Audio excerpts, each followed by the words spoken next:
coming to you live from the land of chlamydia-ridden koalas. It's time for Destiny Down Under.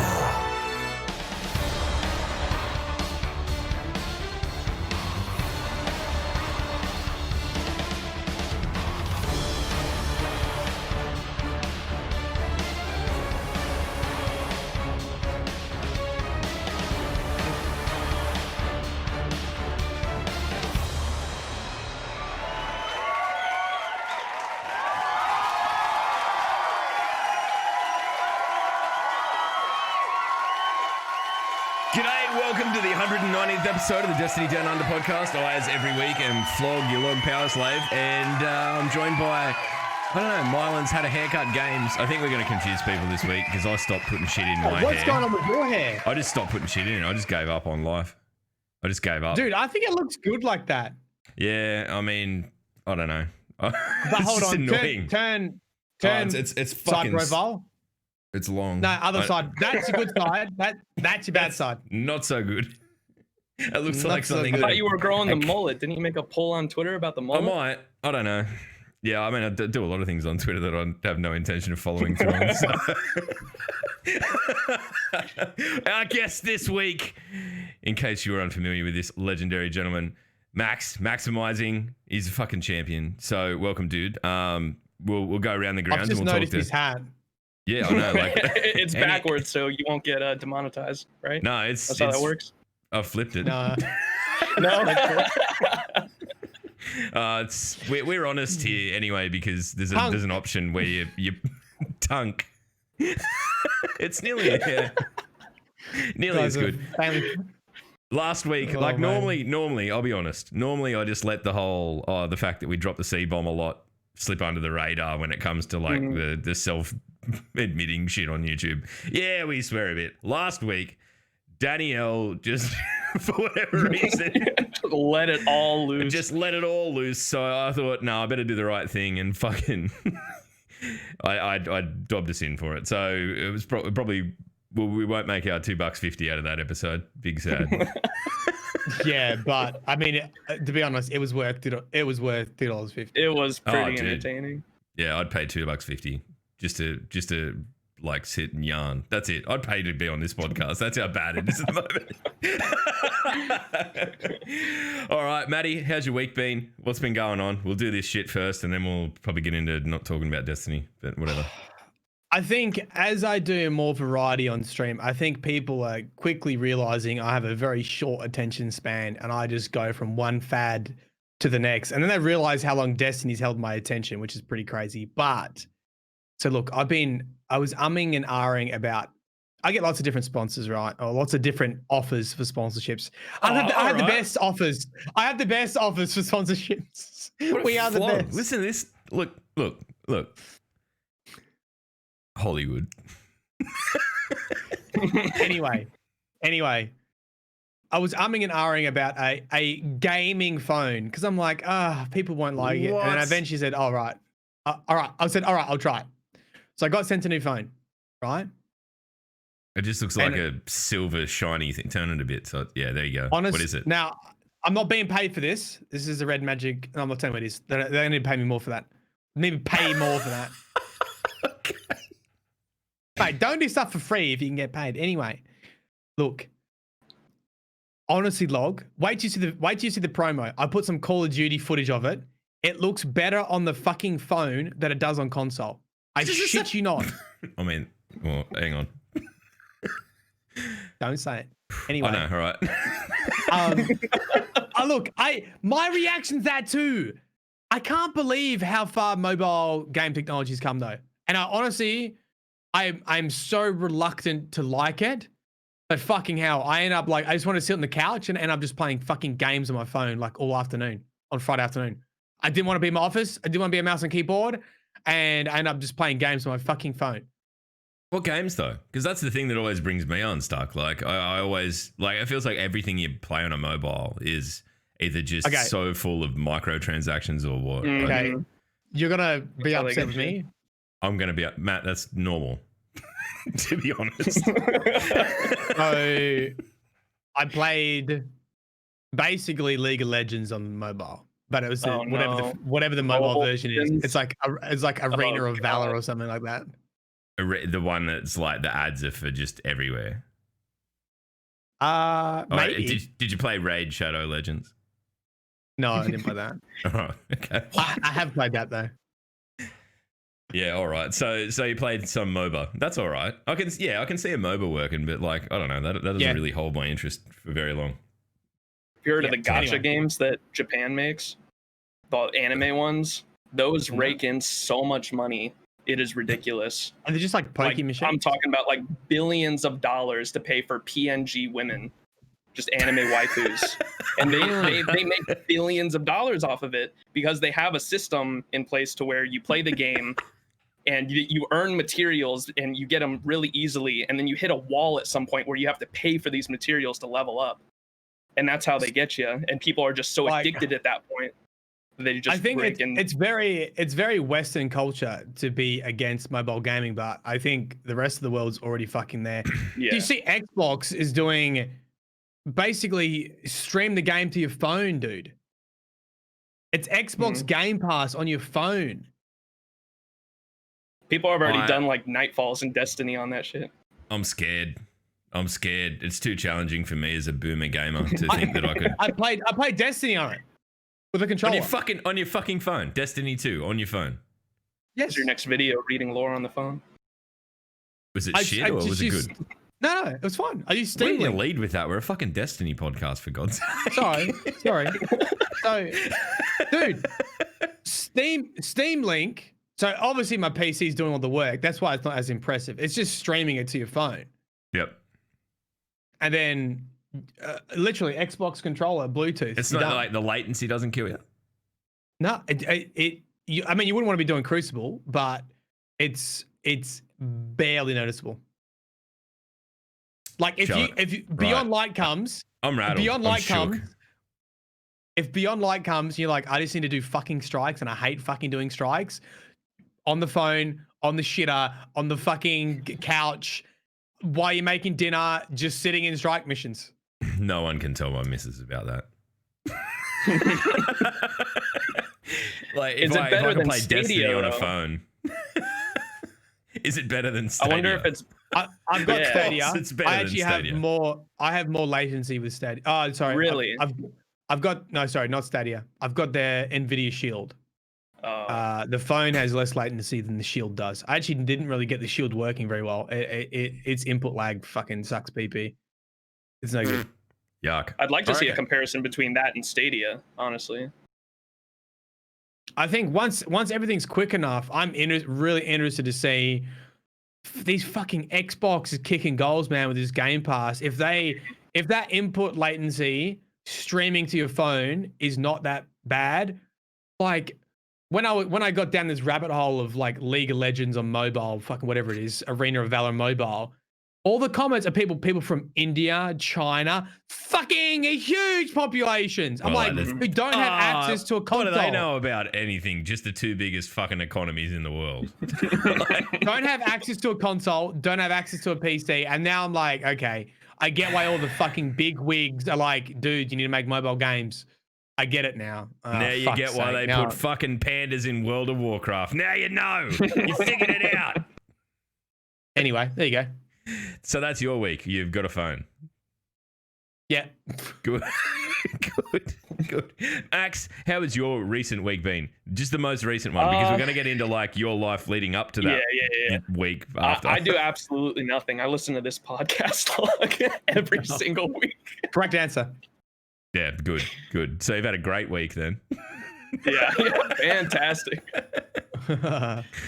You know what? So the real question is, what are you going to do this week? Because you're going to be on the podcast. Oh, I know. I don't think I'll listen to it. I hate listening to my own voice, so I probably won't even listen to this episode. You will do it, and you will suffer. You will suffer. You will know my pain. I normally don't listen back to them. I normally don't, but sometimes when I do, like if something happens and I have to edit things or whatever, then I have to listen back to it, and all I sit there doing is just cringe. Just want to terminal cringe.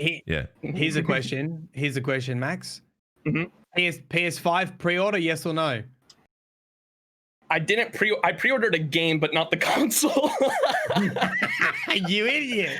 Why would you get the fucking game? Because it was a pre-order exclusive. It was Demon Souls because I'm a huge Soulsborne fan, and I wanted to get Demon Souls because it came with a scythe, and the scythe is my favorite weapon because I'm an edgelord.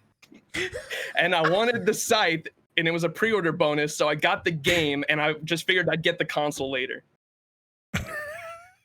Yeah, hold on. Let me just point out your biggest mistake. I figured I would get the console later. Yeah, like fucking 2022. Yes, I don't mind as long as I get the scythe at some point because the scythe is pre-order exclusive. Do you know what fucking happened to me, right? I put that clip on. This podcast starts, guys. Just fucking tuck in. It's gonna be wild. Podcast starts in at least 20 minutes from now, so just skip. Right. I was on stream. Everyone's banging up at the PlayStation 5. I'm umming and ahhing because I don't really play console at all anymore. And now that I've got my gaming mobile, I don't really need anything in the living room. Like I'm mobile, you know what I mean? So, but then I saw Harry Potter and I was like, right. I sat Danny down, got her to watch the Harry Potter game, and then I told her it was PS5 exclusive. She's like, all right, fine, we can get one. And, you know, it was a bit of a joke. And in my head, I was like, "It's okay. There'll be I'll talk to Danny properly rather than having the discussion on stream when she's got, you know, pressure to say yes, you can get a PlayStation 5." Yeah. So I wait to get off stream because I sort of want to try Demon Souls. It's the only reason I'd be getting it. All sold out. I had to pre-order like on stream when I was there to get it. Sad. All done. That's sad. I didn't even make up. Then I was like, oh well, I probably wouldn't use it. I would use it for Demon Souls, and that's about it. Yeah, I don't know. Demon Souls not on Xbox. It's PlayStation exclusive, right? Yes, correct. Yeah. PS5 exclusive. Yeah. Mm-hmm. But they put PC on the advertising, and it was a mistake. Mm-hmm. Yeah, I was so pissed off about that. You have no idea. I was so angry. It's all right, man. You gotta look at the upside of buying a game that you don't have the console for. That you can be like the symbiotic friend that comes over to someone's house. It's like, hey, you know, it's like a, you know, you want to play this game? Oh, I don't have the money to pay for it. Yeah, but you got the console. Then you're in. There you go. There's your angle. Oh yeah, Harry Potter's on Xbox. Yeah. Harry Potter. I lied about the exclusivity. That was part of the gag. You know? Oh. Anyway. That was what Harry Potter is it? Harry Potter and the rampant transphobia, or oh, fuck J.K. Rowling, man. What an asshole. House of Snake. Yeah, House of Snake. Anyway, enough shitting on fucking authors for no reason. So we might dive straight into Max. Wait, but your week. Oh, my week was shit. You don't want to look at me. Do I look like I've had a good week? Look like we've just rolled down a hill into this podcast, but there we go. No, I've actually had you look like that every week, to be honest. I know. It's just normally a hill of hair product. No, I've had an all right week. I've been productive in other aspects of my life and been doing a bit of streaming and stuff. I've been doing Grandmasters. I honestly didn't fucking anticipate how much joy could be had from strikes when they are so much fun. Unlimited loot, and they're actually fucking challenging. Mm-hmm. Really, you're selling it. Do I need Izanagis? I don't have Izanagis. You can get through it. It's like the easiest strike. It's like a shadow, so you can go in there with as long you just the light level is about the only requirement. Yeah, but what do you need to be at? I'm only like 1060. Oh, big sad. Dude, I always hit the season fucking hard. Like if you graphed my like light levels, I am flying ahead, and then as soon as I I'm just dip off and I'd stop playing completely. You know, I reckon if you did one day a week, you'd stay. You'd be at level all the time. I'd be so fucking angry though. I'd be so fucking angry. All these fuckwits asking you law questions. Fancy that. That I wanted to mention that with the whole Patreon thing, Matt, do you realize how many people are going to pay money just to get on here and talk lore with you for 2 hours? Is that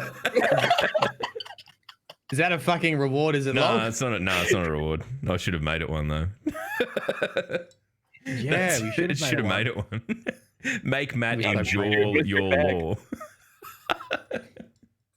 One law question. Guaranteed law question. It's not a reward, it's a threat.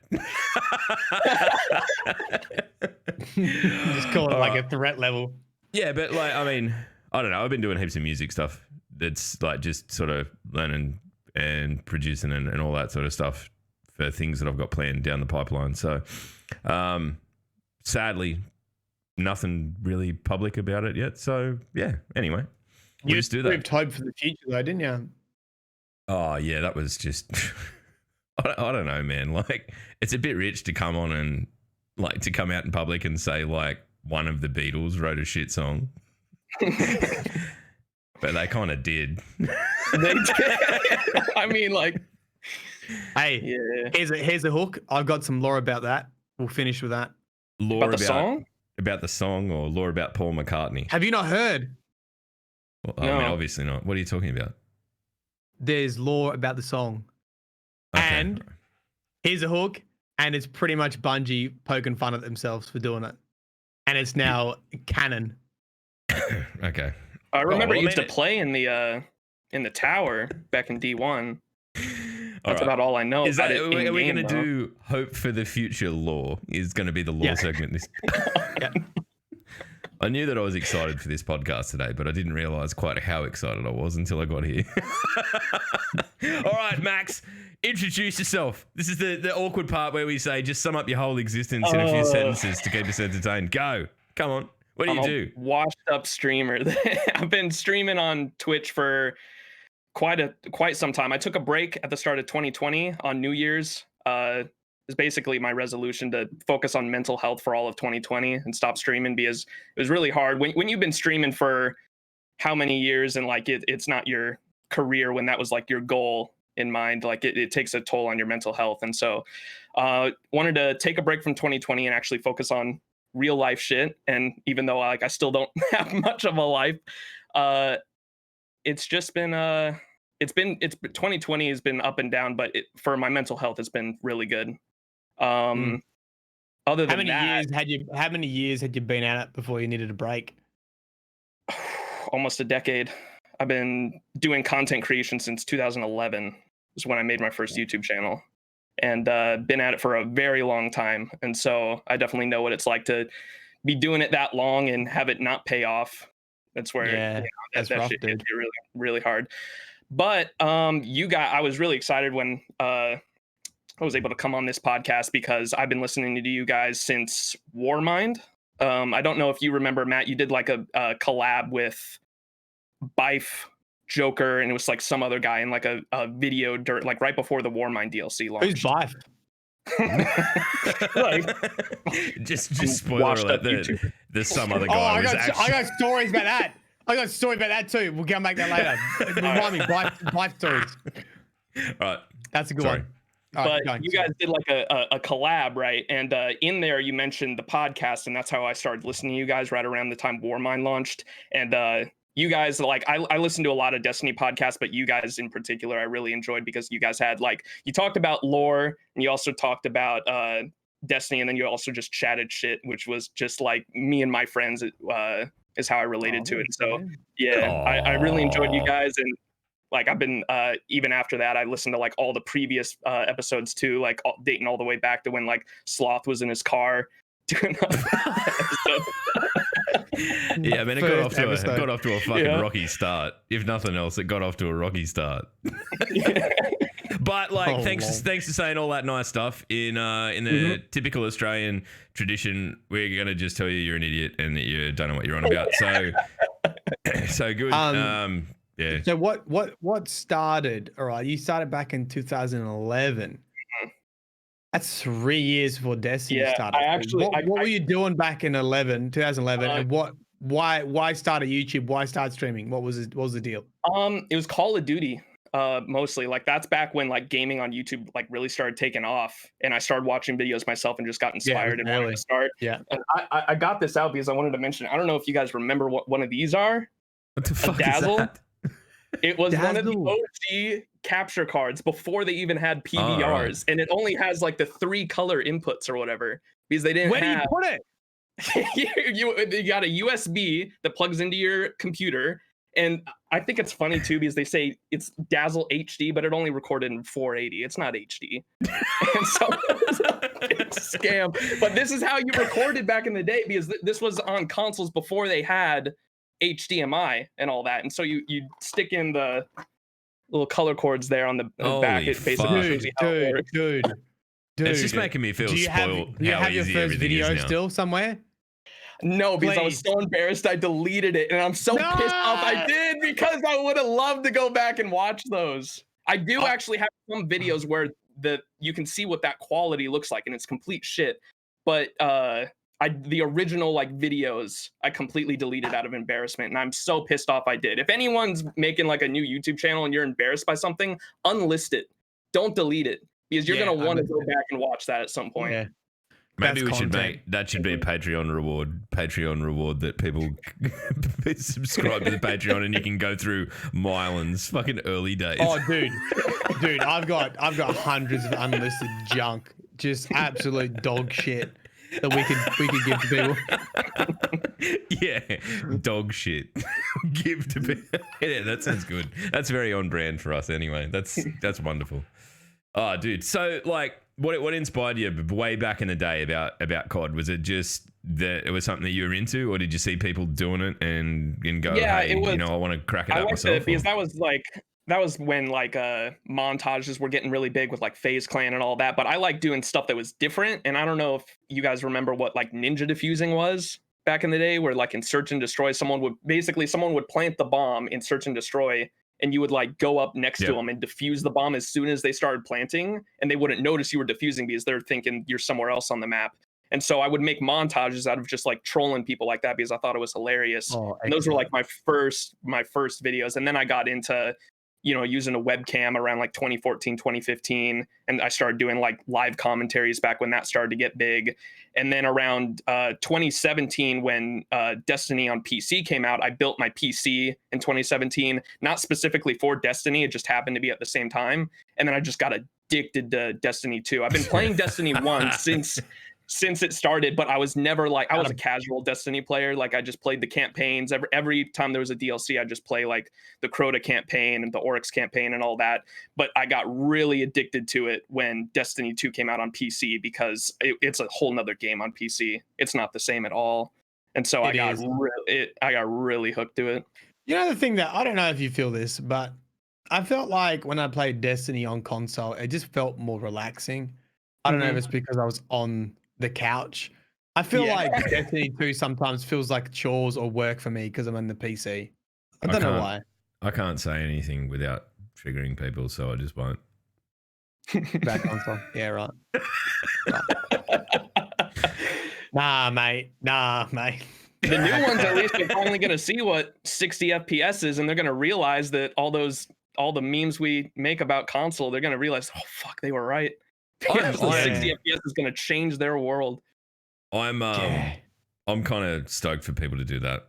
I think that, like, I don't know. I wish part of it was like, I don't know how the fucking peripherals and stuff work, but if you could get a mouse and keyboard on that shit, I'd probably be all over it. But, dude, I've gone back and played D2 on the Xbox. Well, tried to anyway, and it was like playing fucking Destiny underwater after playing on PC. So if people get the reverse of that experience of like, holy shit, this is like liquid, like what we got when we first played Destiny when it was the beta on PC. We were like, I'll be completely honest, I had no intention of playing Destiny on PC until I fucking played Destiny on PC, and I went like, I vividly remember talking to Keg about it, going, I can't go back. I can't go back. And I had to go back for a few weeks until it actually dropped.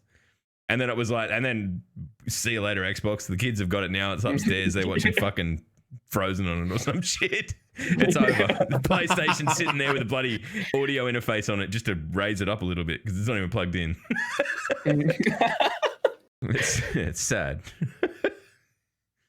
Right. And so were you mainly on, when did you switch over to Twitch? Because you were making YouTube videos at first, right? Yep, that's a good question. That was around 2016.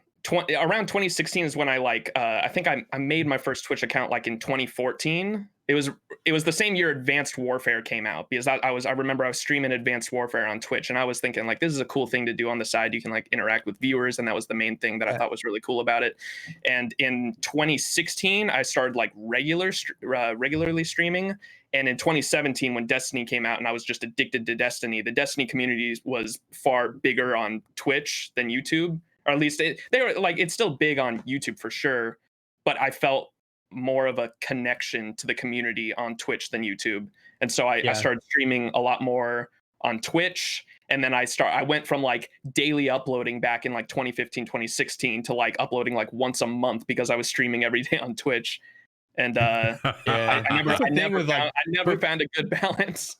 Dude, Twitch is such a fucking massive time sink that's like just roll the dice. Like roll the dice if it's going to work out or not, and like put in 40 hours a week of streaming and then roll the dice. And hopefully someone comes in, shows up, watches your stream. It's pretty tough. It's very tough. I understand the grind. I mean, I haven't been going it that long. I've been started in 2014, but well, it never stops, dude. It doesn't stop. I think you always think like, oh yeah, there'll be a point where you think that you've made it. Yeah, but it doesn't fucking exist. It's just like tomorrow never comes, man. It's you never quite get there because you always got. It's like anything. You got if you're motivated, you've got your eye on the prize, and the issue is that you change that every day. You wake up and go, oh, okay, well, because if you're not doing that, and then it's such a roller coaster. Then you think like, when I discovered Halo, my numbers were fucking popping. You see, I text me and Log. I was like, oh, I've fucking done it, Log. I fucking cracked the code. Literally, like a month later, I'm sitting fucking eating pizza, streaming my kitchen.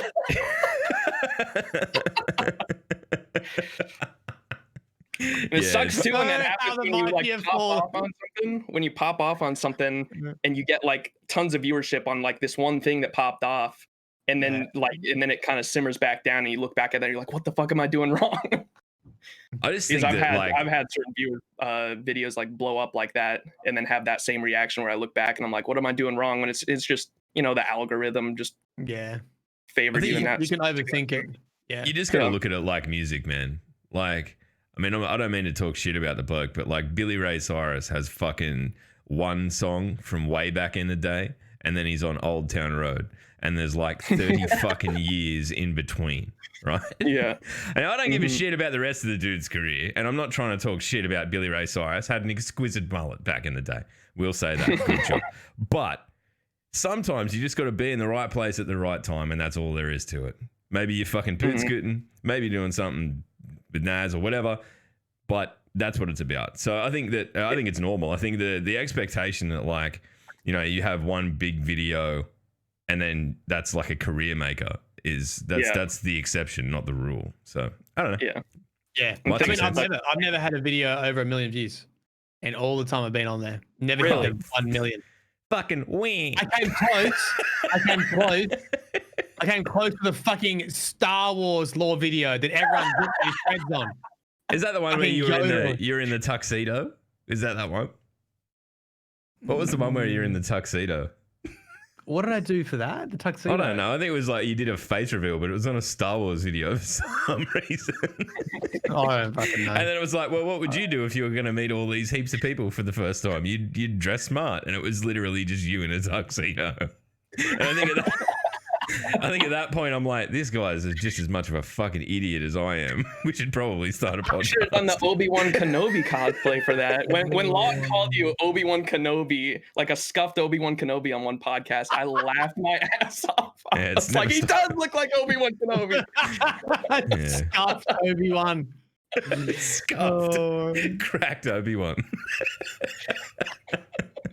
All right, well, what we might do, we might jump in and talk about fucking a little bit of Destiny, because as much as we're not getting, we're on the hardcore like IV slow as fuck drip feed, right? It's like antibiotics out of Bungie at the moment. You get just enough to keep you alive.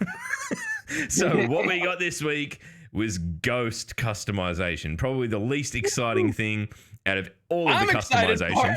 It is cool though, right? Like, fuck yeah, because It's one of those things that you don't really think about very often, but now that you're looking at it going, oh, I can actually do this, it sounds good. So what we might do, we might jump and in it makes sense because your ghost doesn't change every time you put a new fucking shell on. It just changes its shell. The little perks or whatever. And so I've been asking for this personally since you can probably roll the little sting, and we'll talk about it. But I'm really excited. Yeah, for right. it. No, you're even more professional than we are. Good job. I would just like to point out that Log was fucking guzzling a fucking scotch and coke by the look of it, whilst the sun is up. The sun is up. The sun is up. No, it's opposite, you fuckhead. It's normally the sun's down before you start drinking, you dick face.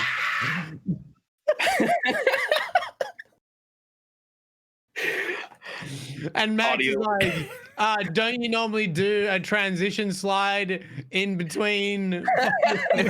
Start talking about the TWAB. I don't know. I mean, like, is that what does? I don't know that matters to anyone, but we've done it anyway. There you go. We've done it. Yeah, I've listened to enough podcasts to know when this thing comes in. You know what we're gonna have to stop doing? It's becoming very obvious now, Log.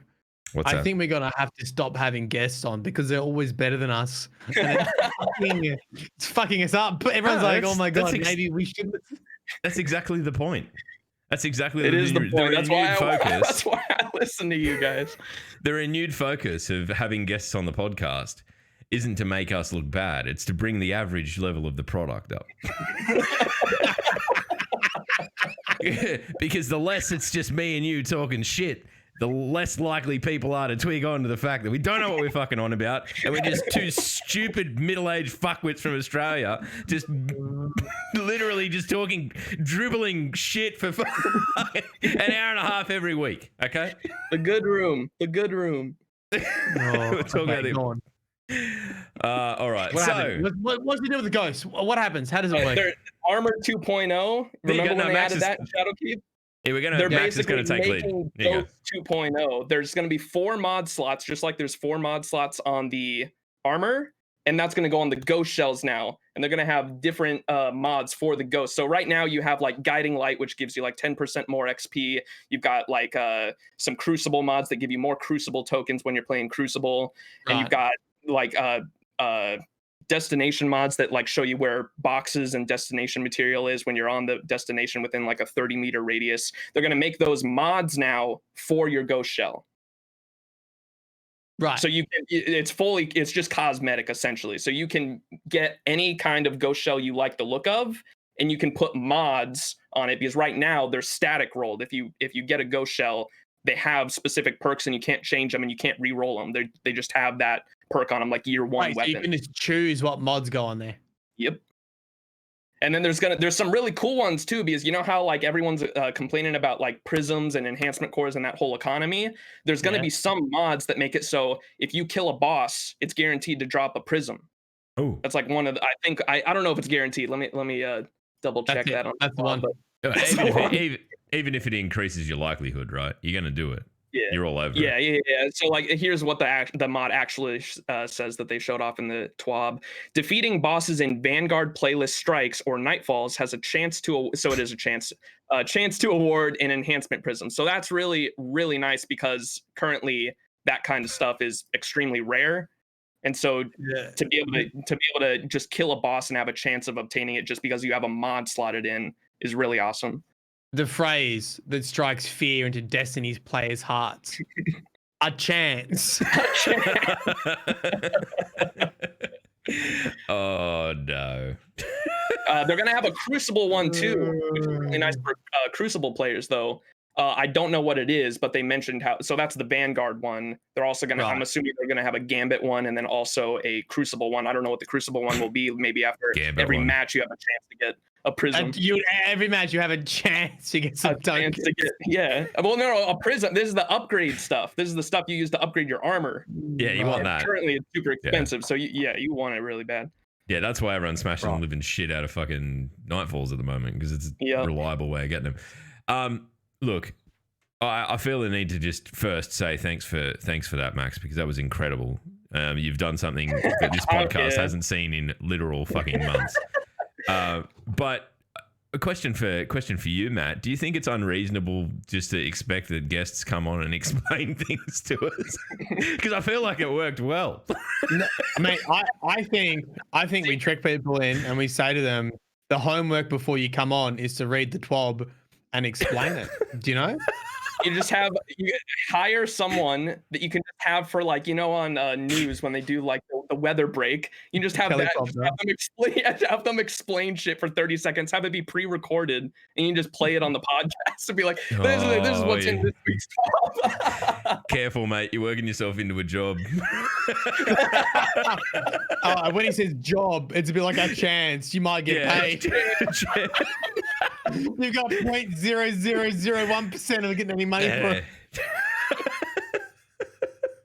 I don't know. I mean, I hope this is symptomatic of what they're doing with the rest of the gear in Destiny, right? That things are going to become much easier. Well, not necessarily easier to customize, because you're still going to have to go out into the real world and find these components. Like, they're not just given to you through Eververse or anything like that, which I think is a good touch.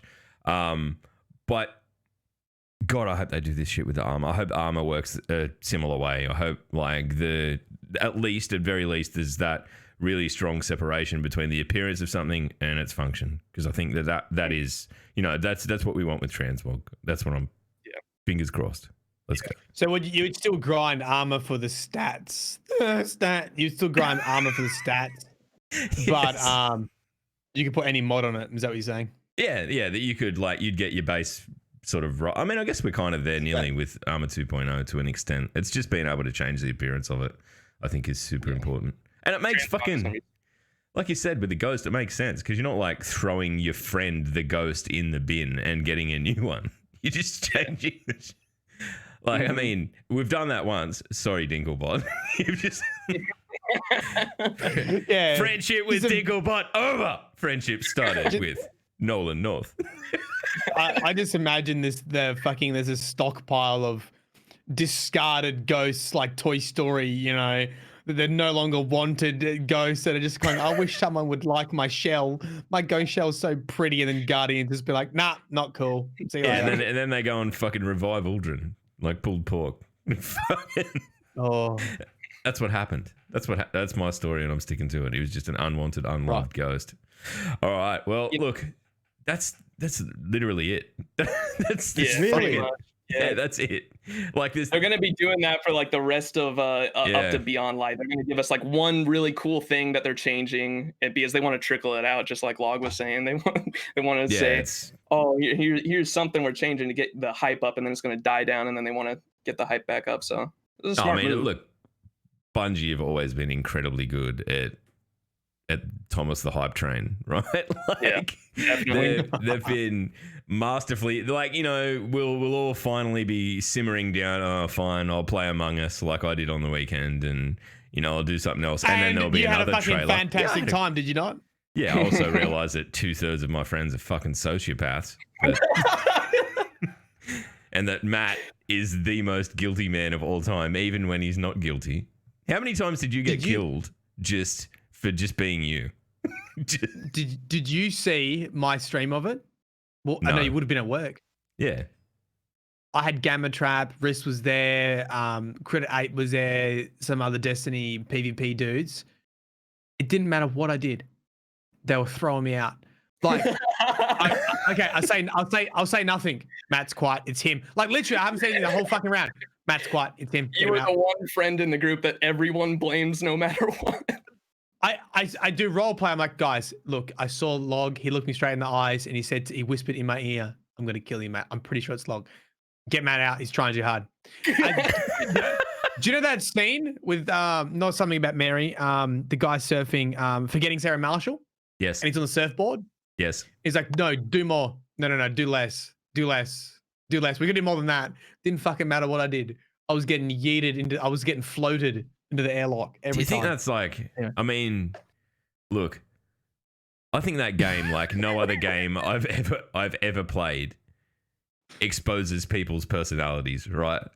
Because like me and you have a habit of trying to just brute force our way through arguments, and it doesn't work there because people can vote against you. You know, like where like Jugs, I love him dearly, but oh my god, he scares the crap out of me because he's just.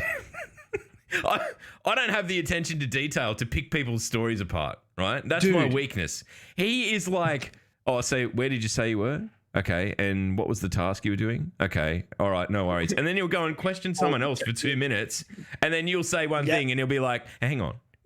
You just said like, oh, dude, like we had 3 jugs. No, we had 3 jugs in some of the games we played.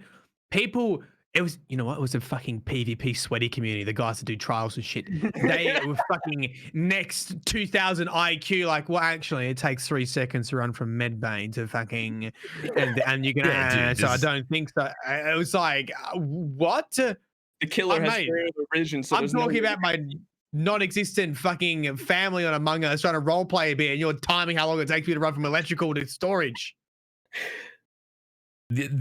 Look, I'm dumb, and I know I'm pretty dumb, right? But the thing that I did the other night that was dumb was when I knew that Chris, Matt's brother Chris, was the other fucking imposter. And for no apparent reason, for no apparent reason, I just went, no, I don't think it's Chris.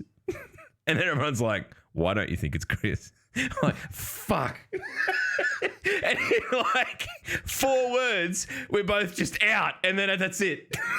I'm calling an emergency meeting immediately after this one. Bang, it's over. I'm like, fuck. I don't know, dude. I think that game is going to have a relatively short shelf life in that respect. You need, this is what I worked out. You need people like me, like the Logs, and like the Blessiuses. We play with Bless. He's just he's a wild card. He's too pure. He's too pure. No, he's just. Then again, he's I just a wild card. Yeah. He would just come in and be like, "It's Matt," and we're like, "Why?" He's like, "I don't know." Do you know, like shit like that? Yeah, I think we need one of them, just a true agent of chaos. I might play that way next time. Yeah, we did. It's a Senshi. He's the Senshi of the group. Yeah, right. Yep. You'd be like, Senshi, why'd you overlog? I don't know. I thought I heard his voice was being weird. Like, to be fair, Senshi was on the wrong end of that equation quite a lot. Why? Why do you think that? Yeah, I don't know. Look, it's one of those games that I think that I think and honestly, like the PvP player guys that are really good at that and really good at Among Us, it's probably because it's a similar skill set in terms of like processing lots of information all at once very quickly from different sort of things. Figuring out like all the mechanics of the game. Yeah. And it's like the same sort of process, but different application of it. Where me and you, Matt, are just used to like IRL trying to kick our way through walls and stuff. Yeah, like that has been the way that I have won every argument I've ever won. Is not like that I've proved someone wrong. It's just that I've said the same thing again, but even louder. Exactly. That's all I'm relying on. Like Jugs and that, I like watching people, what they're doing, where they are, watching if they fill up the fucking taskbar, seeing if they do stuff. I'm just running around like a fucking headless chook and then thinking, it's okay, I'll talk my way out of it when we get there. Yeah, that's me. Oh, so I killed Etsy. And he was just there. I just went bang. And then I had no strategy. It's just like, here he is, boom. And then Sass walks up and I'm like, Sass did it. Sass is like, no, I didn't. I'm like, yeah, you did. I saw you do it. No, you did it. I'm like, fuck. I'm shit at it. Anyway, whatever. Look, what we might do, we might jump into the open forum segment of this podcast. So if you're rocking on in the stream and you want to get involved live, you can go !Discord, I think. And you can join in and you can jump in and you can actually talk to us on the show like a fucking actual thing. Like a real boy. But look, I think that we're definitely in a lull with Destiny. So if there's anything at all you want to come in and talk about, that's totally fine, as long as you're not a fuckwit. Because if you're a fuckwit, trust me, you're gonna cop it. He's gonna jump out the window.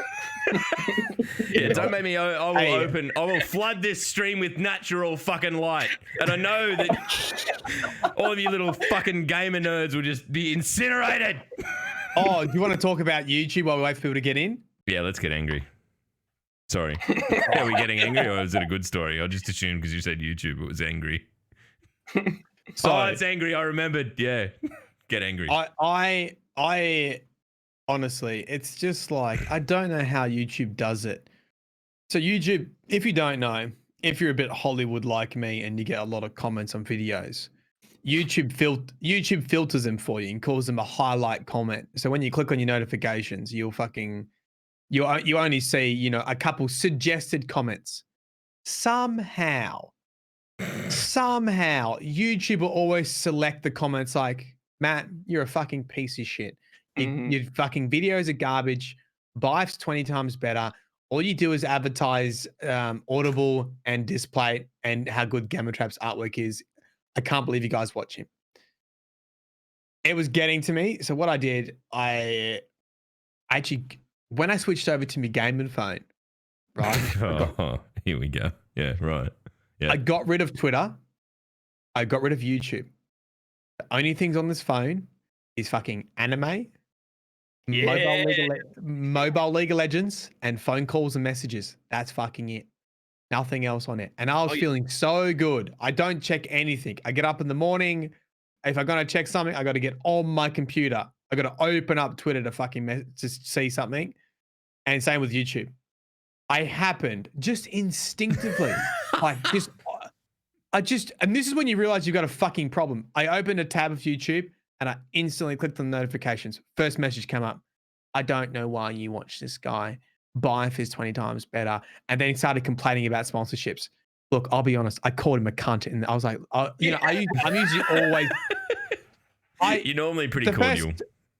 Yeah, I normally am super nice to people, even if they're cunts, right? And I just said, look, you're a fucking right cunt, and I'm going to tell Bife you're a cunt.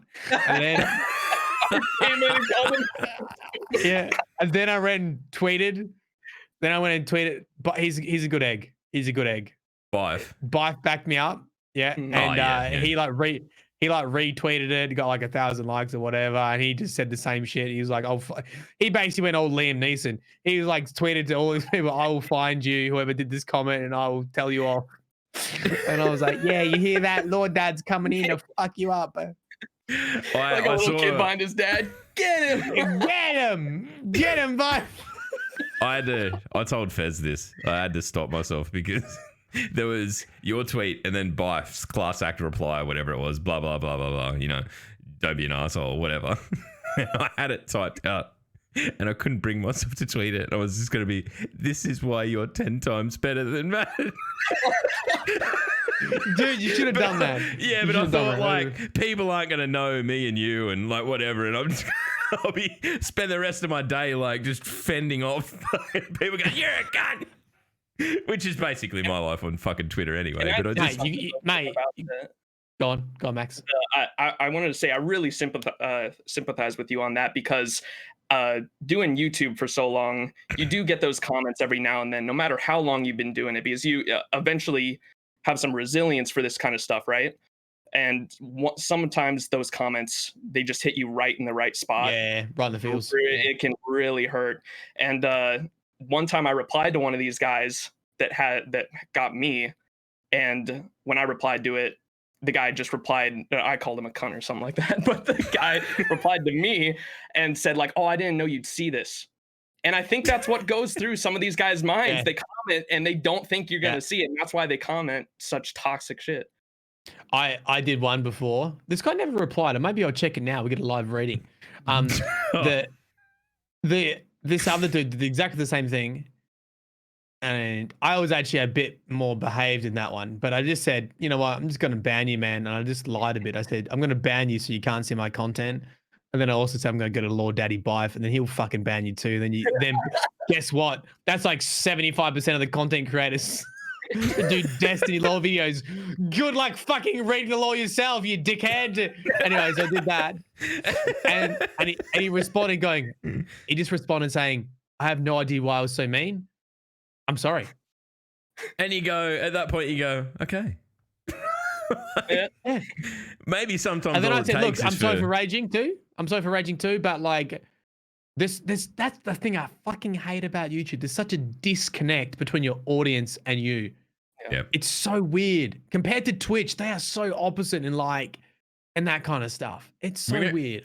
The other thing is that like it happens a little bit with the podcast where you see someone come in and say something dickish, and then the rest of the audience just goes, "You're a fuckwit, fuck off."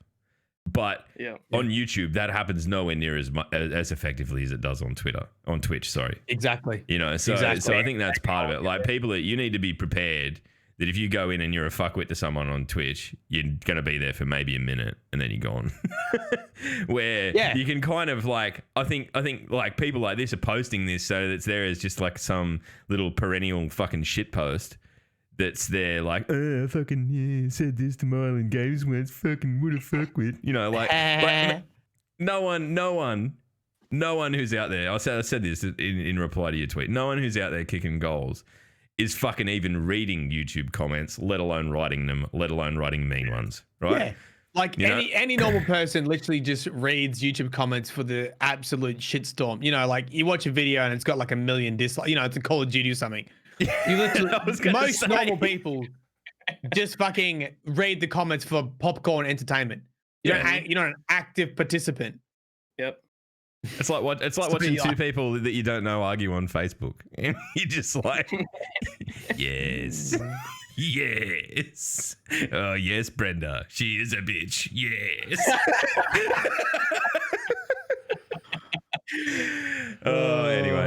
Anyway. All right. Well, we might get Trickster in here. We'll say good day to Trickster. And hang on. You need to unmute yourself. Cobber. Hello. G'day. Hello. I have one question. What's the question? If Destiny was an enemy, would you watch it?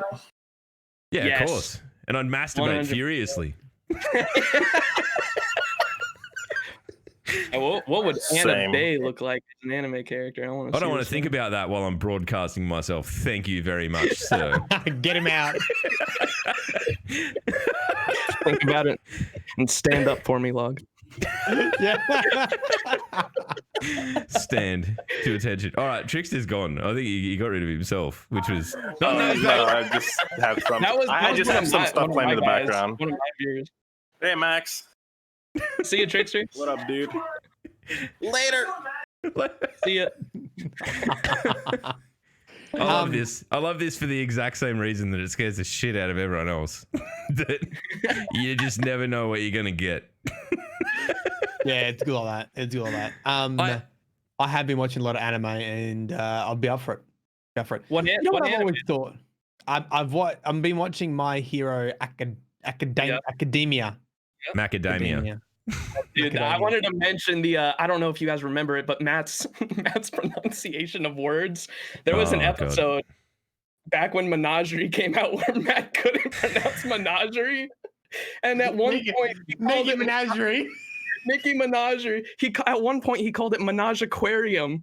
And Dude, I don't know what's wrong with me. There's something definitely wrong with me. I know that. It's Bandoila syndrome.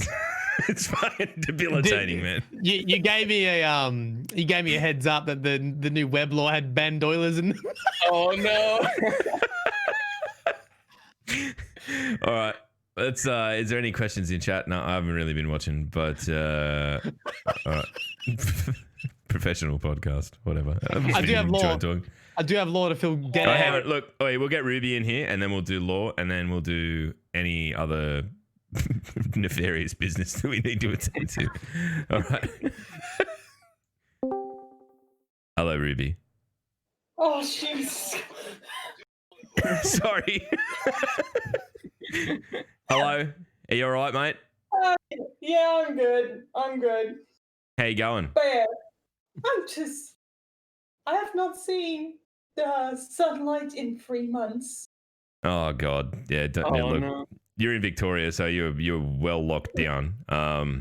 So just know that we're thinking of you, and I mean, I'm happy enough to open up the blinds here to give you some sunlight through the screen if you're that desperate. But I mean, for God's sake, I'll be incinerated, so let's not do that.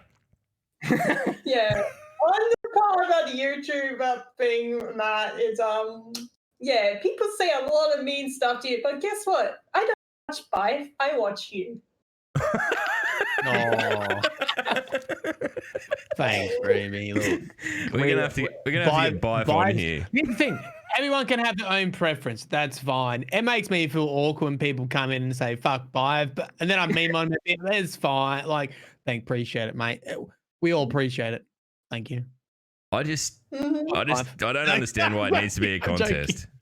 I don't understand why it needs to be a contest. It's just so stupid. Yeah, I know.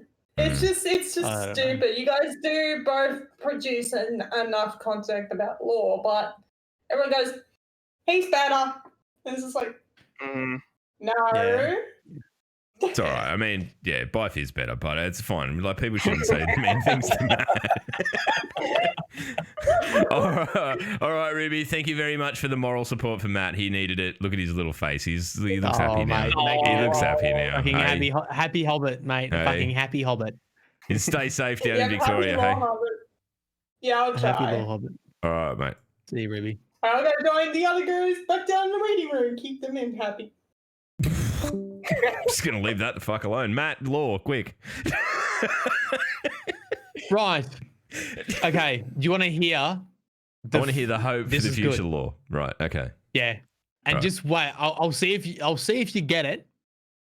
Actually, I'm just gonna read it to you because I love making logs struggle like a fucking pop quiz test. And like every time we do this, it's like. I either manage to guess or make a fool of myself. Yeah, and then he ends up having a guess, and then months later he's right about some theory. Yeah, that's true. Okay, listen here. I know you didn't fucking do this because you would know it. You would have seen it if you did it. In the Traveler's Chosen exotic quest line, okay? You go to each planet that's being vaulted to do the Traveler's Chosen exotic quest. Yep. When you go and speak to Brother Vance, he says this contains the Easter egg, so we'll see if we can get you there. I met Osiris once, Vance says. Write music, he told me, among other things. The sacred tones came from the lighthouse. The words are my own. No, not the tale of Osiris. My song is not one of worship, but one of hope, shining brightly in the dark. I will walk into the infinite forest and spread hope, Guardian. He gives you I'm going to say this wrong. Beatific smile. Hope for the future. Oh, no. You know, they just had that anniversary on Twitter, too. They tweeted it out. Yep. But they've taken the cringiest character in the game and probably the cringiest moment in the history of the game. Into the infinite forest. Die to it with isn't he fighting his shadow clone? Off you go. So that's part of the irony. Now, do you know the other part that makes it really fucking funny? What's that? Okay, so do you know how the tones are made from the lighthouse? Yeah. Yeah. How are they made? No. By Guardian Deaths. Guardian Deaths. So the implication is fucking Paul McCartney's song required Guardians to die. Hope for the future. Oh, dude. It is predicated on the death of Guardians, which I think is fucking hilarious because it's spiritual so bad. Final death. It's just Yeah, I can't think of a song less aimed at Destiny's audience. Right? Yeah. Like it could be anything. Here's the thing that makes me concerned about this. It is 100% in the law now, right? And what they've sort of done is the thing is Trials of Osiris was like the most mysterious thing we ever had in D1. And it was never explained why it was called Trials of Osiris, all that kind of stuff. They sort of brought in the explanation with, I want to say Season of the Worthy. Yeah. When they started introducing the tones. Mm-hmm. And that the Trials was created as a death experiment. So Brother Vance was running it as a death experiment to try to work out why the lighthouse was making this music when Guardians died, and especially upon permanent death. But if this Easter egg is actually canon, they've basically just said it's so to make the fucking song Hope for the Future. I mean, what better reason is there to play Trials? Right? Dude, I'm gonna play Trials of Osiris and play that on loop. Paul McCartney. Oh mate, you will It's like a challenge video, if anything. Listen to that while like eating hot sauce and playing trials with against cheaters. I've got to admit, when I did my silly little tweet earlier in the week of me just chugging away on guitar to roughly the chords of the Future, that was about my limit. I quite genuinely couldn't be asked working out more than the fucking verse and the pre-chorus. There's a chorus there, and I just went, that's it. And the video is so fucking bad. Yeah. Yeah. CGI and shit. Yeah. Is Like, Paul after McCartney Halo- a ghost? Is that what's actually? Yeah. What is I happening? don't know. After playing Halo Wars 1, 2, after watching all the trailers for Halo, and then they produced that, like, compare everything else in Bungie's repertoire of fucking trailers. The fucking insane thing is, I remember reading Paul McCartney is doing the soundtrack for Destiny. And I was like, this is fucking incredible. It's Paul McCartney. It's going to be like a rock music soundtrack. It's going to be like, there's going to be incredible hooks. It's going to be like the fucking best shit ever. Because I was already like infatuated with bloody Marty O'Donnell's Halo soundtracks, and he was involved. I'm like, this is going to be the best thing ever. And then literally it was Hope for the Future. Like, what the fuck I feel like I'd have been less gutted if it had just been a straight up Rickroll.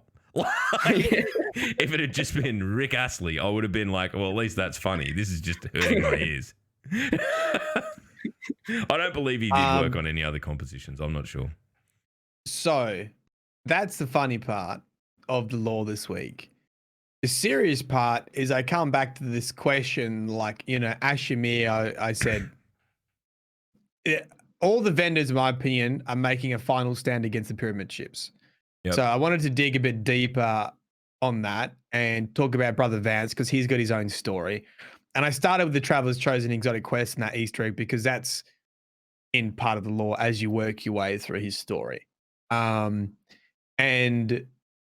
he basically, so each of the planets have their, I guess, their own unique feature. And obviously the unique feature of Mercury is the Infinite Forest. So he basically says there's a leak in the Infinite Forest. Some shit's gone crazy. I need to get in there and seal it from the inside. He gets in there to seal it, and he basically ends up having a fight with his doppelganger. So we assume he's fighting with what we saw at the end of Shadowkeep, the pyramid ship doppelganger, the darkness, whatever you want to say it is. Darkness ganger. Inside the Infinite Forest. So we've got Ashimir went into the Pyramidion, threw himself into the lake to wait for the pyramid ships to prevent the pyramid ships from accessing the Vex. We have Brother Vance throwing himself into the Infinite Forest. By the way, still blind in the Infinite Forest and fighting a doppelganger in there. We have Sloane. I'm pretty sure. Hang on. Is his doppelganger also blind? No, that's how. He puts his eyes, or doesn't he put his thumbs in his eye sockets? And gouges him. He makes a mention about that. He fucking gets him like the mountain. Just. Yep. Wow. And it's probably the most badass Brother Vance. They're all pretty badass. I mean, even Asher, when he goes into the Pyramidion and he talks about using his Vex arm to like gouge out a Vex core, and I'm like, what? Like, you think about Asher, you don't think about him being a badass that can take on an army of Vex. What I think is really interesting, and I didn't actually pick up on this until I found a card called Hollow Words, which is a lore tab for the weapon Hollow Words, I'm pretty sure. And I didn't really get this impression in game, but I haven't really been playing Destiny. But there's basically a massive evacuation happening. Like everyone's gearing up and bunkering down. So like, there's all crates and shit in the tower. I'm not sure if you've seen that, but there's out in West Saint there's all sort of like shit starting to accumulate. Oh right, so that's like I didn't actually realize that. So Zavala meets with the consensus, so or Dead Orbit, New Monarchy, Future War Cult, about what they need to do to prepare for this attack. And part of it is like getting people back to the last safe city. Like Dead Orbit's main job is to transport people home for preparation to fight the pyramid ships. which I thought was really interesting because I didn't really notice that in game. Everyone's like everyone's technically fucking panicking, and then you have the web lore, which shows the perspective of the citizens of the city, who are also like, fucking hell, we're gonna die. So that's like it's all escalating to an actual invasion, which I don't really think is the urgency of it isn't really portrayed in game as well as it could be. Yeah, we're all just farming nightfalls for fucking golf balls. It's like everyone's, oh, we're all gonna die. I'm like, I'm a guardian. I don't give a shit. I die all the time. Whatever. Do you think, Matt, that Aldrin coming back could spark some kind of civil war between Guardians?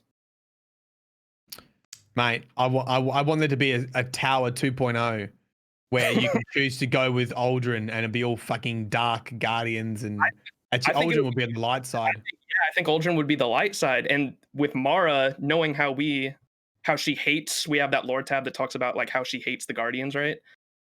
And how like she like met an Awoken that was resurrected, and she hated it and like hates what the Traveler does to people. And I was thinking she'd side with the Pyramids because of that, because knowing her brother was resurrected would make her furious, I would imagine. Let's hope so. Hey, have you ever played WoW, Max? Yes. Okay, how does it work? How does it work in WoW? Like, if you're an orc, are you an orc? Can fucking elves go to the orcish towns or no? You can't.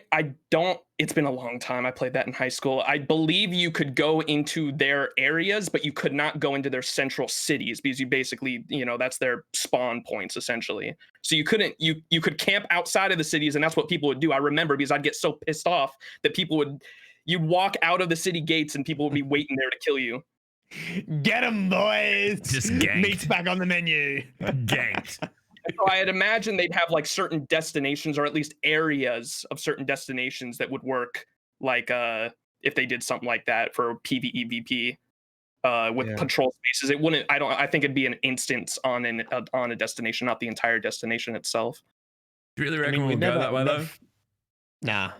No, I don't. I reckon we're going to end up in this kind of like where we learn to balance both light and dark. Yeah, that's the way it's going. Balancing, yeah.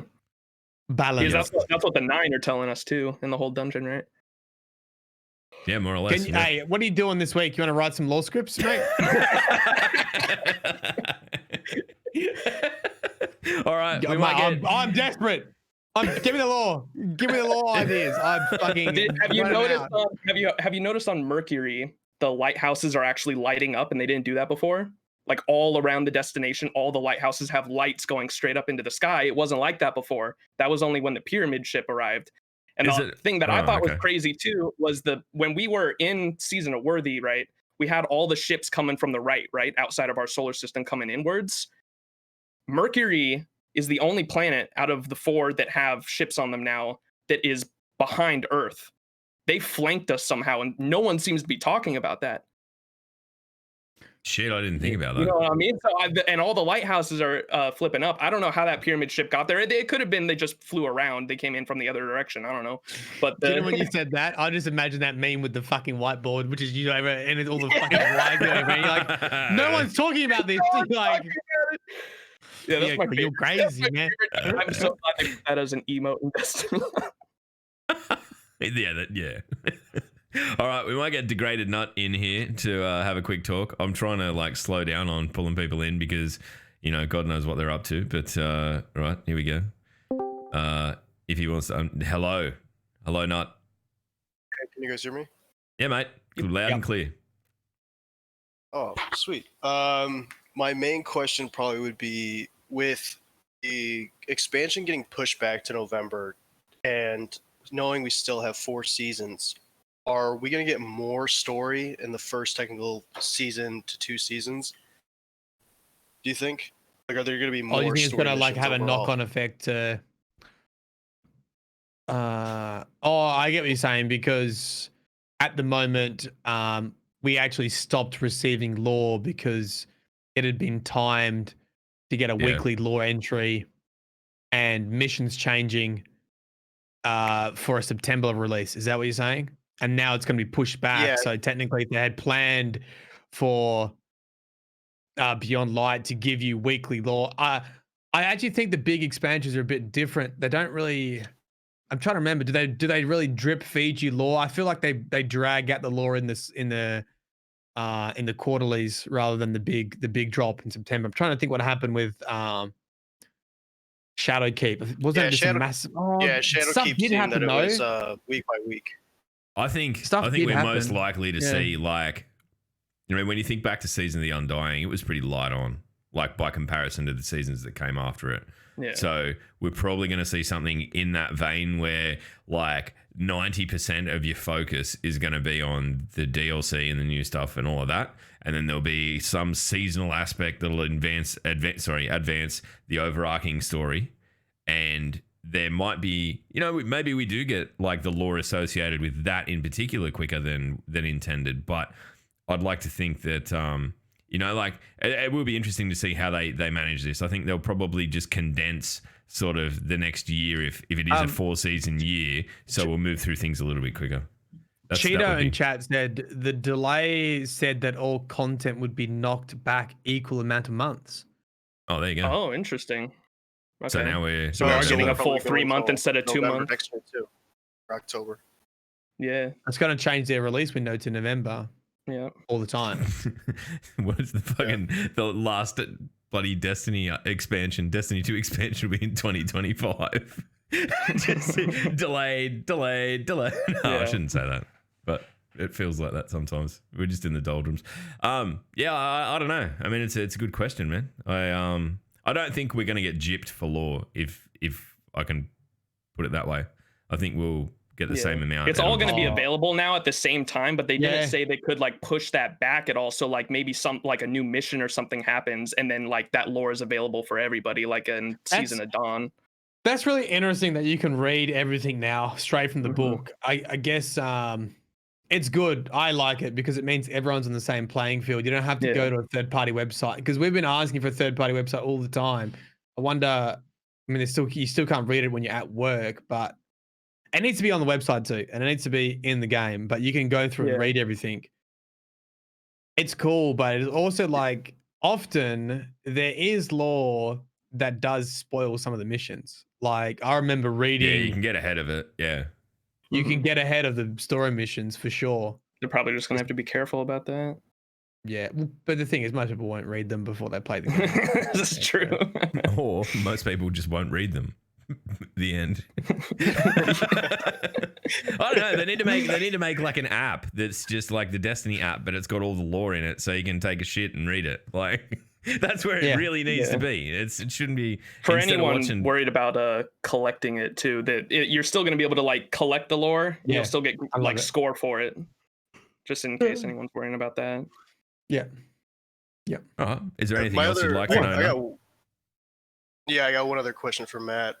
Specifically when it comes to lore, like, I know Bungie mentioned that realistically, I don't think we're going to see, like, the Veil within this next coming expansion. I know they said it's going to be a couple more before they actually show up. Do you think they'll probably wrap up the Dreaming City Marasov storyline, like try to wrap up some pre-stuff storylines before they introduce that kind of stuff? You know, I know you'll probably make. I was thinking about this yesterday, but not necessarily on that topic. But in my head, right, when I was writing the script for Brother Vance, I remembered when they said that they're not going to be introducing more characters. Remember when they said they're not going to keep they feel like they've got too many characters to play with in Destiny? And in my head, I'm like, fuck, I wonder if they are going to kill off Vance. Because the thing is, if you do that, you wipe his fucking storyline and you don't have to explain the lighthouse anymore. And then, like, Ashimia, never, like, he's got the Vex virus, never got explained, never got healed. Virus. He's been fucking chilling in IO forever with no consequence. All right, just kill him off now. Done. And then it frees them up to focus on the main storylines. I mean, I don't think we're going to see the curse in the Dreaming City until the Lich King, the Lich Queen, the fucking Witch Queen. Right? Yeah. That's going to be when it comes out. It was just like J.R. Tolkien's coming after you now, man. You're encroaching. What do you think, mate? When do you think we're going to see the Dreaming City wrap up? Yeah, I think before the veil actually comes, we'll probably when it all wraps up. Because like you said, they said we don't want to introduce any more characters. We want to flesh out the ones we already have. So I think it might be. Hopefully it's probably going to become before next September. They kind of wrap it up because it was kind of getting frustrating when they would just introduce stuff, and it's like, all right, guys, can we wrap one of these up? Like at least one before you start introducing a whole new series of stuff. I think that I honestly think they should do the model of introduce fucking the storyline, and you have a year to resolve it. I just feel like that would be the way to go. Then all your lore hobbits, they don't have anything to theorize about. That's why you do it. You put yourself out of a job, Matt. Good job. Great suggestion. Mate, I'll just make Halo memes, okay? All right, Nut. Thank you very much for jumping in, mate. A couple of really good thanks questions. Thanks for having me, guys. No, anytime, dude. Anytime. Hey, mate. Bye-bye. Cheers, mate. There you go. I don't know. Now I feel kind of empty now, like thinking about how long we've got to go, and I just don't want there to be a day where the term murder battery is no longer applicable to Destiny. I think it's one of the greatest two-word fucking, I don't know, expressions ever. Murder battery. The dreaming but here's city. The thing, right? Here's the thing. Let's put yourself into Bungie's position. You don't just create half a storyline. Okay? True. So the Something ending to go off of later. The ending is written somewhere. People know what happens to Dreaming City. Like, or did they get to the end of fucking Forsaken and be like, yep, that's done. Just like the Exo Stranger. Good one. No, they didn't. Fucking nothing's happened to Dreaming City. It's cursed still. Yeah. It's still fucking cursed. And technically, lore-wise, we have to kill Dolan Karu every week too, or they win the battle, right? Surely someone's doing the Lord's work and still running it every week, right? What happens if a week comes when no one runs Last Wish and it's like, oh, you lost? Sabbath wins, you fucked it. Imagine if that was the secret ending. 24 hours, no one in the entire player base does the dungeon. And then finally the curse resolution happens. It'd be that fucking, you remember the 99 Night Link thing? Yeah, that was glorious. Everyone was so like hyped about it, and I was like, nothing's gonna, I know Bungie. I've been a fan of them for years now. They're not gonna do anything. And it was nice that we, who was it? Wasn't Deej, it was DMG, like wrote the little article and like made some people happy, but some people were furious. And I was like, you shouldn't have expected anything, really. That's what the Destiny community does, though. You wish way too high for something. Hype ourselves up, chase our tails, and then get disappointed when our fucking bloody shit ideas don't come to fruition. The thing with the veil too, the last person that came on and was talking about the veil. The veil is like, they haven't been mentioned as the veil. We just called them the veil because the unveiling, right? And then there was also someone that called them the veil in a leak. And so like technically, like we don't know for a fact that we're gonna get a fifth race, right? And so like it set expectations, and I don't think anyone should be expecting a fifth race at all. Like the pyramid ships could just be like the Traveler. They could just be beings inside. So. Yeah. I think the big reveal was wielding darkness powers. Mm-hmm. And now it will be us balancing the light, and then we're gonna be the fucking universe police. Yeah. Playing Destiny, you just gotta set your expectations. Think it's gonna be police. shit. Stop in the name of the Traveler and the triangle things. Stop in the name of shapes. Man, you made me hungry. I'm gonna go and eat. I've got a packet of barbecue shapes in the cupboard. I'm gonna go and eat the living shit out of that. Stop in the name of Doritos. Dude. What? Why does I better see? We've seen Bungie link up with like energy drinks and stuff in the past. If Bungie does not get a Dorito campaign for Beyond Light, trust me, they already have black Doritos too. They have a flavor of actual black Doritos. Yeah, they need black Doritos, or just like actual non-edible like black glass ones or something. And that was all like Activision though, mainly. I think it was all Activision pushing that. So there's a slim chance we'll get anything like that. Yeah, who doesn't love a pointless corporate tie-in though? Beautiful. Yeah. Remember fucking Pop-Tarts? Pop-Tarts? Yeah, the Pop-Tart Sparrow. Yeah. It was like literally everything that would put you in fucking like will make you morbidly obese. Drink energy drinks, eat Pop-Tarts, and sit on your ass and play a video game. Right? do you remember when that internet company, was it the UK company, had an exclusive Sparrow? No, I don't remember that. I don't remember that. Yeah, it was like a sign up for like fucking IINet, and you got a Sparrow. Probably the same Sparrow as the Target one, because it was Target. It was Virgin. Was it Virgin? I don't right fucking know. It was something. It was some weird. It wasn't a food company. What the fuck? Would you really change your internet for like an exclusive Sparrow? I don't know.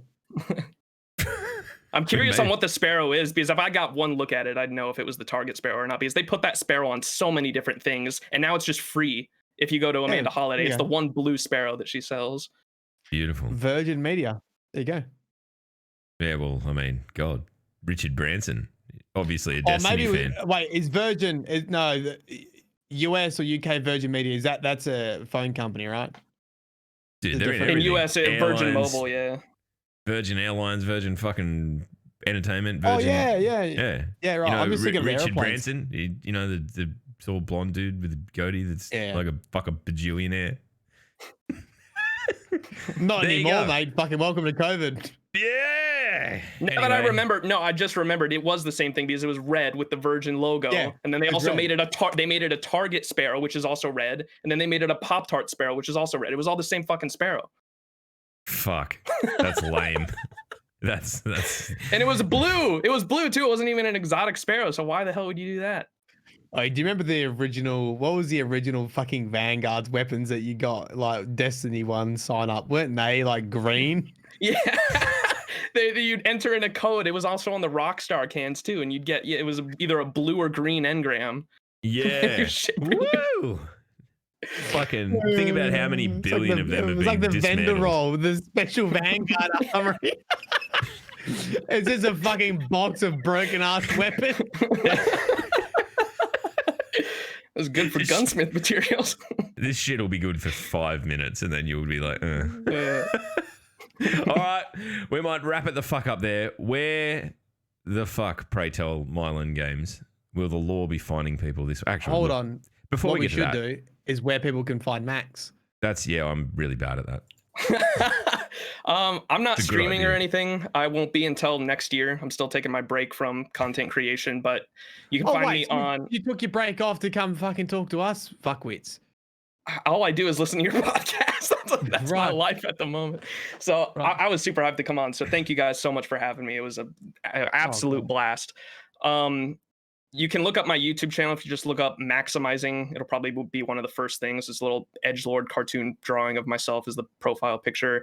And on Twitter, everything else is iMaximizing, Twitch, Twitter, and all that, because Maximizing was taken on everything else. So I just put a lowercase I in front of the name. But yeah, that's it. Honestly, look, how about that for a cock tease? Go follow iMaximizing on Twitter, and you've got a year to wait before you get content. But when it comes out, fucking me, it's going to be good. Hey, no, man, if he's having a year off, it's only 4 months from now, right? Like, or 3 months. I might go a little bit longer into 2021. I'm not expecting to come back like right as soon as 2021 starts, but at some point in 2021, I will be back. Nice. Beautiful. Bloody brilliant. All right, well, thanks for coming on, dude. I love of course. It. I mean, I've known you for fucking yonks anyway, but it's always good to finally sit and just talk shit for an hour and Do you remember when you came into my live stream on Crown Day 1 and called me a cunt? Yeah, I do. Yeah, and Mylan was there, and we found like the lore or whatever at the door or whatever, and we were all like, "Mylan's in the chat. Read the lore. Read the lore." I remember because it was like I had no plans. I think I was off work, and I'm like, I couldn't be fucked trying. It was for Crown, so I couldn't be fucked trying to do that. The release was like, on the first day of the season too. I hated that. Yeah, I hated that so much. No prep. But I think I tweeted out who wants me to come and call him a cunt while they fucking try. And I literally went into every single person who put their name there. And went, this is how I keep myself amused. Anyway, one last question, Hippie. Yeah, I played Brutal Legends. Fucking incredible. Rob Halford's a bad guy. It's a great game. I mean, go and play that. That's your homework, kids. All right, Maddie. Where's the law going to find people this week? I'm excited. Shit. Right. You. I've called that doing my homework. You go into. Let me set the scene. You go. So you you go into the infinite forest. You're like, what's that on the floor? It's a figurine body. You walk over. It's got a hood. Oh my God, it looks exactly like Brother Vance. But then you see his eyeballs are gouged out. You have a bit look, you peer into the empty fucking sockets that have been gouged out and it just says, Law. There you go. What? I was expecting you to go in and have a whole universe inside the eyeballs. No, it just says Law on the inside of his skull. I was just expecting Paul McCartney to be inside his eyeballs. Oh, that would have been better. That would have been better. Oh, anyway, points for effort. We'll do better next time. All right, see you later. Fuck, this podcast is shit.